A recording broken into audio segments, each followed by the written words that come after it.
అసలు ఏంది అన్యాయం అనేటువంటి విషయాన్ని గ్రామ స్థాయిలోకి వెళ్ళి తెలుసుకోవడము, దాన్ని పాలకుల దృష్టికి తీసుకెళ్లడము, మాట్లాడడం, పాటలు పాడడం, అద్భుతంగా పాటలు కూడా పాడేవాళ్ళం మేము తెలంగాణ ఉద్యమంలో.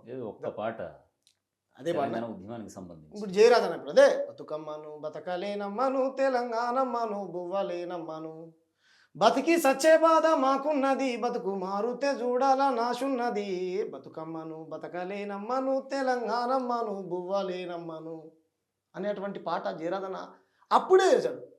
నాటి చేనేత చేజారిపోతున్నది నేడు సిరిసిల్ల ఉరిసిల్ల అవుతున్నది బతుకమ్మను బతకలేనమ్మను తెలంగాణమ్మను బువ్వలేనమ్మను. కద్దరేసుకున్న నేతలు పనికి ఆడవాళ్ళు పాలమూరు వాళ్ళు పస్తులతో వలసెల్లిపోతున్నారు.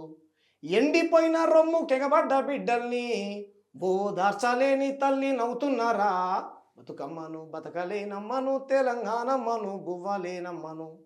పాలు దాగి రొమ్ము గుద్దేటి కొడుకుల్ని ఈ తెలంగాణ పాలు దాగి ఈ తెలంగాణ ప్రజలు ఓట్లేస్తే కొంతమంది పెట్టుబడిదారుల ప్రయోజనాల కోసం పనిచేసే వ్యక్తుల కోసమే జయరాజన్ ఆ రోజు పాట రాశాడు.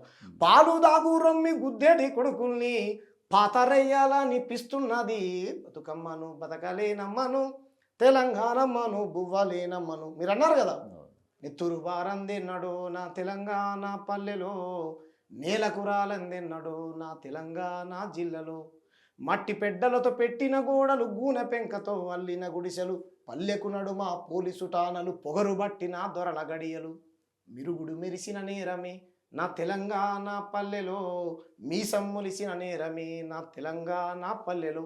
సీమాంధ్రులు ఇలాగే వలసొచ్చారు.